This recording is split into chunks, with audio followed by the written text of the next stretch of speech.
भारत की यूएनएससी की स्थायी सदस्यता को अब चीन भी नहीं रोक पाएगा।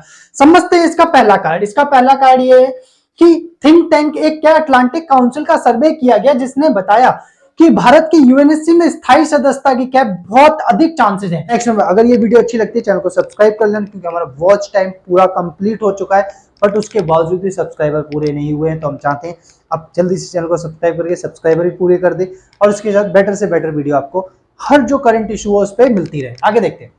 इसका मतलब यह है कि जो एक सर्वे किया गया वैश्विक लेवल पे, जिसमें 26% लोगों को लगता है कि भारत इतना प्रबल दावेदार है, क्योंकि विश्व में जो भी जिम्मेदारियां हैं भारत उनको बखूबी निभा रहा है, इसीलिए भारत को स्थायी सदस्यता मिलनी चाहिए। जबकि क्या है 19% लोगों को लगता है कि जापान को मिलनी चाहिए, जबकि 9% लोगों को लगता है कि ब्राजील को मिलनी चाहिए। समझते हैं कि जो यूएनओ है आर्मेनिया, वो उसमें स्थायी सदस्यता रखी क्यों गई और इसका मतलब क्या होता है। यूएनओ के अंदर क्या है 15 सदस्य हैं टोटल, जिसमें 10 अस्थायी सदस्य हैं, 5 स्थायी सदस्य हैं। ठीक है, 1965 के अंदर मात्र ये 11 सदस्य थे, 11 में 5 स्थायी और 6 अस्थायी सदस्य थे। स्थायी सदस्यता क्यों दी गई? अर्जमनीय स्थायी सदस्यता का मतलब होता है वीटो पावर, यानी कि इंटरनेशनल लेवल पे अगर कोई भी मुद्दा उठता है अर्ज में और वो यूएनओ में जाता है, तो अगर कोई भी कंट्री उसमें वीटो यूज करती है, इसका मतलब ये उस मुद्दे को रिजेक्ट कर दिया जाएगा, फिर हटा दिया जाएगा, उसके ऊपर यूएनओ में डिस्कशन नहीं होगा। क्योंकि क्या है, जिस देश को वीटो पावर है, 5 देश के पास वीटो पावर है, उनको उस पर ऑब्जेक्शन है। अभी इस समय कितने 5 देश कौन कौन से हैं? एक तो यूएसए है, यूके है, रशिया है, फ्रांस है, चाइना है। इनको ही क्यों मिली? क्योंकि सेकेंड वर्ल्ड वॉर के अंदर ये क्या है, विश्व के 5 ताकतवर देश थे जिन्होंने क्या है धुरी राष्ट्रों को हराया था, यानी जर्मनी, जापान और इटली को हराया था। ठीक है, तो इस स्थिति के अंदर क्या है, यूएसए ताकतवर था और उस समय यूएसएसआर यानी सोवियत संघ, अब उसे रूस कहते, ताकतवर था। ठीक है, ये भी ताकतवर बन के उभरे पर पूरी तरीके से खत्म हो चुके थे, मतलब उसमें फिर भी इन 5 देशों को स्थायी सदस्यता मिली। अब यहां समझने वाली बात यह है कि अब क्या है, देखो उस समय उन देशों को स्थायी सदस्यता मिली जो विश्व की महाशक्तियां थी, पर अब स्थिति बदल चुकी है। अब विश्व की महाशक्तियों में इंडिया भी शामिल हो गया है। इंडिया अगर ग्लोबल फायर पावर इंडेक्स के थ्रू देखे तो भारत क्या है, चौथी वैश्विक क्या है शक्ति, यानी इसकी जो आर्मी है वो क्या है, चौथे नंबर की बेस्ट आर्मी है। ठीक है, अगर सैन्य बजट के मामले में देखा जाए, अगर यूक्रेन के साथ रशिया का वॉर नहीं हो रहा होता तो वो इतना युद्ध पर खर्चा नहीं करता, तो इंडिया तीसरे नंबर पे सबसे ज्यादा बजट पे क्या है खर्चा करने वाला देश है। तो उस स्थिति में क्या है, अब विश्व की महाशक्ति देखा जाए तो भारत भी बनता हुआ आ रहा है, सामने उभर रहा है, तो उस समय भारत को भी स्थायी सदस्यता मिलनी चाहिए। तो पूरा विश्व इस बात को मानता है कि यार अगर विश्व के अंदर क्या है भारत इतनी तेजी से अर्जमनीय यानी कि वैश्विक मुद्दों को अगर वो प्रभावित कर रहा है, इसका मतलब इंटरनेशनल लेवल पे कोई भी अगर घटना घटती है और भारत उसको प्रभावित करने की क्षमता रखता है समझ, तो उसको क्या स्थायी सदस्यता मिलनी चाहिए, जिसकी वजह से क्या है भारत जो है वो सभी मुद्दों पे क्या अपनी खुलकर राय रख सके। अब समझते हैं कि भाई कि इन्हें क्यों दिया गया, और इसमें ऐसा क्यों नहीं है कि क्यों नहीं देते तो बढ़िया रहता। इसका कारण ये था कि जब फर्स्ट वर्ल्ड वॉर हुआ था, पहला विश्व युद्ध, तो क्या है जो उसके वहां के राष्ट्रपति थे वुडरो विल्सन ने क्या किया था कि लीग ऑफ नेशंस की स्थापना तो की, पर उन्होंने क्या किया कि अमेरिका के पास जब इसमें रखा गया, यानी सीनेट में जब ये प्रस्ताव रखा गया लीग ऑफ नेशंस का सदस्य बनने के लिए, तो उन्होंने रिजेक्ट कर दिया। उन्होंने कहा जब आप लीग ऑफ नेशंस बना रहे थे तो पहले हमसे क्या है इस चीज पे डिस्कशन क्यों नहीं किया। सिर्फ इस वजह से अमेरिका नहीं बना, मतलब सुनना, अमेरिका किसी भी ऐसे क्या संगठन का सदस्य नहीं बनना चाहता था विश्व लेवल पे जो कि छोटे छोटे देश में वीटो मतलब समझे एक वोट डालकर वो क्या है अमेरिका को हरा सके, समझे नहीं। और दूसरे नंबर पे क्या यूएसएसआर उस समय जो मतलब क्या बोलते हैं सोवियत संघ था, अब रूस है, वो उस समय क्या हुआ लीग ऑफ नेशंस से रशिया को निकाल दिया गया था यूएसएसआर को। तो रशिया भी किसी ऐसे संगठन का सदस्य नहीं बनना चाहता था जिससे उसे निकाल दिया जाए।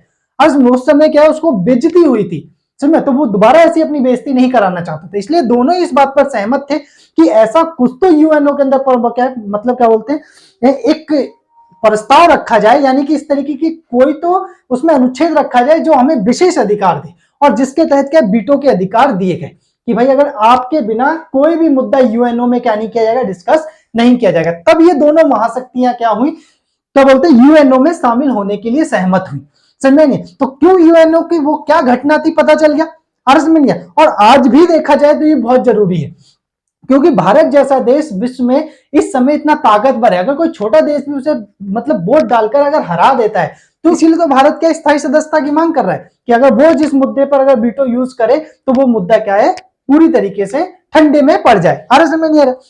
अब समझते हैं नेक्स्ट नंबर पे कि भारत ने क्या क्या कोशिशें की, क्यों चीन भी क्या है अब नहीं रोक पाएगा।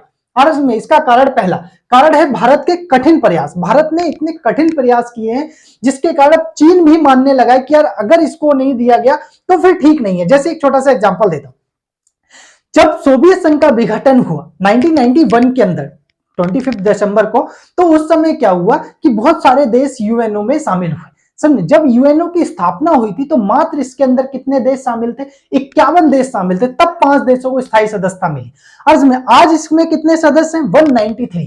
जब सदस्य दुगने से भी ज्यादा हो गए हैं तो भाई स्थायी सदस्यों की भी संख्या क्यों नहीं बढ़नी चाहिए। इसी वजह से क्या हुआ, क्या बोलते कोफी अन्ना ने, जो वहां के क्या थे, मतलब यूएनओ के उस समय क्या थे, महासचिव थे, उन्होंने प्रस्ताव रखा कि यूएनओ में स्थायी सदस्यता उन्हीं देशों को मिलनी चाहिए 1997 में। ध्यान रखना, ठीक है, कि जो विश्व की महाशक्ति हो, आर्थिक महाशक्ति हो, सैन्य महाशक्ति हो, लोकतंत्र हो, मानव अधिकारों को सम्मान करता हो। भारत में सारी खूबियां हैं, मतलब उसमें, और जो यूएनओ के बजट में योगदान देता हो, भारत यूएनओ के बजट में भी क्या है, योगदान नियमित देता रहा है। समझ में, अब भारत धीरे धीरे कटौती कर रहा है, अगर उसे स्थायी सदस्यता नहीं मिलेगी तो। चाहे जापान भी स्थायी सदस्यता नहीं मिलने पर उसने भी बड़े पैमाने पर बजट क्या किया है, कारण मतलब कम किया है। पहले वो क्या है, करीबन 20% योगदान देता था, अब वो मात्र कितना 8.5% क्या कर रहा है, योगदान दे रहा है। तो समझते, इसी वजह से क्या हुआ, जब देखा कि भारत ने अकेले प्रयास करने पर नहीं मिल रहा तो भारत ने G4 एक संगठन बनाया, ग्रुप ऑफ 4 नेशंस। इसकी स्थापना 2005 में की, जब यूएनओ के 60 साल पूरे हो गए थे। यूएनओ 1945 में स्थापना हुई और इसका कब 2005 में पूरे 60 साल हो गए। इसलिए क्या है, इन्होंने एक संगठन बनाया जो एक दूसरे का समर्थन करेंगे स्थायी सदस्यता के लिए। तो भाई ठीक है, स्थायी सदस्यता के लिए कौन कौन से 4 देश मिल गए, एक तो आपका ब्राजील, अर्जमेनिया, दूसरे नंबर पे इंडिया, तीसरे नंबर पे कौन, क्या बोलते हैं, जर्मनी, और चौथे नंबर पे जापान। कौन, ये 4 देश, ब्राजील, कौन, जर्मनी, इंडिया और जापान, ये एक दूसरे का समर्थन करेंगे स्थायी सदस्यता को लेकर। ठीक है, अब इन्होंने देखा कि यार अफ्रीका से भी क्या है, 1-2 देश लेना चाहिए, क्योंकि अफ्रीका का भी क्या है, प्रतिनिधित्व नहीं हो रहा है। ठीक है, इसलिए अफ्रीका से क्या, जो अफ्रीकन यूनियन है, जिसको अभी G20 का क्या है 21वां सदस्य बनाया गया है, उसने कहा गया कि भाई अब 2 देशों के नाम दो अफ्रीका में जो पूरे अफ्रीका का नेतृत्व कर सके। तो अफ्रीकन यूनियन उस पर सहमत नहीं हो पाया। चलो कोई बात नहीं, फिर भी देखा जाए तो प्रबल दावेदार हम मानते हैं दक्षिण अफ्रीका को। हमने कहा या तो दक्षिण अफ्रीका रख लेते हैं, या फिर मिस्र रख लेते हैं, या नाइजीरिया रख लेते हैं। इन 3 देशों में से कोई 2 देश को हम क्या स्थायी समर्थन देते हैं, भले ना मिले अलग बात है, समझ में नहीं, पर भारत की इससे क्या दावेदारी मजबूत होगी, क्योंकि पूरे विश्व के अंदर क्या है, भारत का समर्थन मिलेगा भारत को। अब G20 जो नई दिल्ली के अंदर बैठक हुई, उसमें भी जब बैठक खत्म हुई तो उस समय क्या प्राइम मिनिस्टर नरेंद्र मोदी ने G20 के सभी देशों से बात की कि स्थायी सदस्यता यानी यूएनओ के अंदर क्या है, सुधार होने चाहिए, जिससे भी पूरे विश्व का क्या कर सके, वास्तविक प्रतिनिधित्व कर सके। अब यह समझने वाली बात क्या है, G20 क्या है, G20 विश्व के, समझना, विकसित और विकासशील भी मजबूत अर्थव्यवस्थाओं वाले देशों का समूह है। इसके अंदर जितने भी स्थायी सदस्य हैं वो सारे इसके सदस्य हैं। बात समझ में आई, चाइना इसका सदस्य पता ही है G20 का, रशिया भी G20 का सदस्य, यूएसए भी, और यूके, और आपका कौन, फ्रांस, क्योंकि इन्हें क्या है हम G7 भी बोलते हैं, group of 7 developed nation. Clear, विकसित क्या बोलते हैं, 7 अर्थव्यवस्थाओं का समूह। पहले रशिया भी शामिल था, पर इसने जब क्रिमिया को हत्याया था तो उसको क्या है मतलब 8 से निकाल दिया गया, इसलिए अब इसको G7 कर दिया गया। ठीक है, अब ब्रिक्स जो है वो ब्राजील, रशिया, इंडिया, चाइना और साउथ अफ्रीका का संगठन है। समझे, इसने भी क्या किया कि भाई समझना, यहां पर कौन कौन शामिल है, एक तो रशिया शामिल है और एक चाइना शामिल है, जो क्या है हमारा विरोध करने को तैयार है। कौन, चाइना। समझे, तो वहां से भी हमने कहा कि देखो चाइना और रशिया ने भी इस बात को माना है कि भारत जैसे देश को क्या लंबे समय तक नकारा नहीं जा सकता, क्योंकि भारत क्या है अब वैश्विक लेवल पर अपनी भूमिकाएं निभाने के लिए तैयार है, इसलिए उसे स्थायी सदस्यता मिलनी चाहिए। समझे, और अब समझो, मैं इसका एग्जांपल भी दूंगा, चीन किस मुद्दे पर तैयार है, मतलब उसमें किस स्थिति में भारत को स्थायी सदस्यता देने के लिए तैयार है। नेक्स्ट नंबर क्वाड जो है कि क्वाड्रिलेटरल सिक्योरिटी डायलॉग। क्लियर है, इसकी जो स्थापना 2000 कब हुई, 17 में हुई। कौन कौन इसका शामिल है, समझ में आ रहा नहीं, कौन कौन इसमें शामिल है, तो यूएसए एक तो शामिल है, समझ में नहीं आ रहा। दूसरे नंबर पे कौन है आपका क्या नाम है इसका, इंडिया शामिल है, ऑस्ट्रेलिया शामिल है और जापान शामिल है। तो दो देश इसमें क्या है ऑलरेडी मांग कर रहे हैं, इंडिया और जापान। समझे? तो यूएसए और ऑस्ट्रेलिया भी समर्थन कर रहे हैं कि भाई यूएन में भारत को स्थायी सदस्यता मिलनी चाहिए। यूएसए का क्या बोलते हैं, जापान भी समर्थन करता है।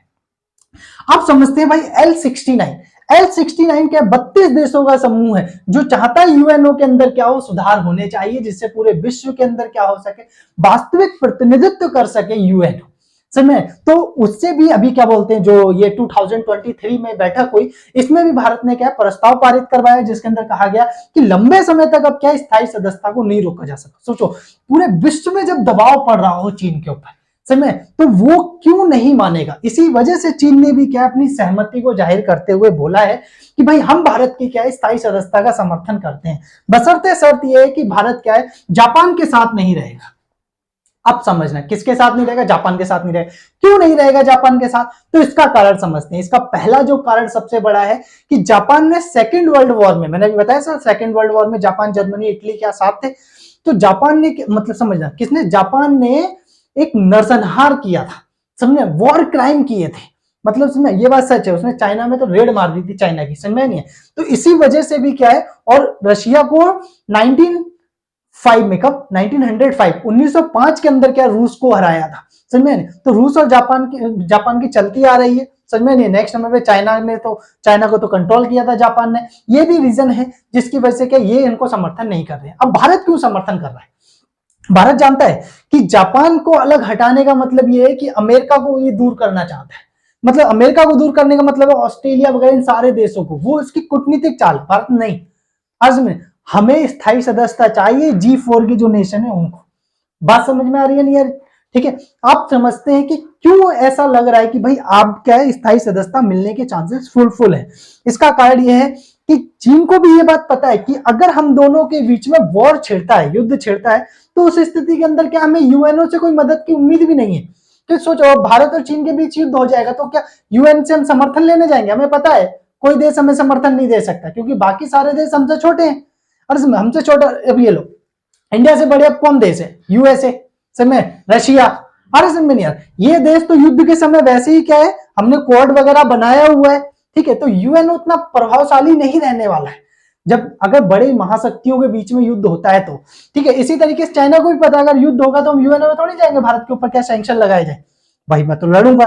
तो इस स्थिति के अंदर क्या वो समर्थन कर रहा है, मतलब इसमें इसका फायदा भी ये रहेगा कि वर्ल्ड के अंदर क्या दो महाशक्तियां रहेंगी, और शायद अगर हम अपनी सीमा विवादों को सुलझा लेते हैं, समझ में, जो आगे जाके चांसेस हैं कि सीमा विवाद सुलझे, में तो क्या है पूरी एशिया को हम लोग, मतलब पूरे वर्ल्ड को हम क्या शेयर कर सकते हैं। अब ये मत कहना कि शेयर करने का मतलब है इंडिया का जो सपना है वो चाहता है साउथ एशिया के अंदर भारत का दबदबा रहे, जबकि चाइना का जो सपना है वो चाहता है पूरे एशिया में उसका दबदबा रहे, जबकि जो यूएस है उसका सपना है कि पूरे विश्व में क्या रहे, मेरा दबदबा रहे, ठीक है। तो ये सब इसी वजह से भी चांसेस हैं कि भारत और चीन के बीच में एक लेवल पे क्या हो, स्थायी सदस्यता का समर्थन किया जाए, ठीक है। क्योंकि भारत जिस तरीके के प्रयास कर रहा है उनसे नहीं लग रहा कि लंबे समय तक क्या है भारत को रोका जा सकेगा।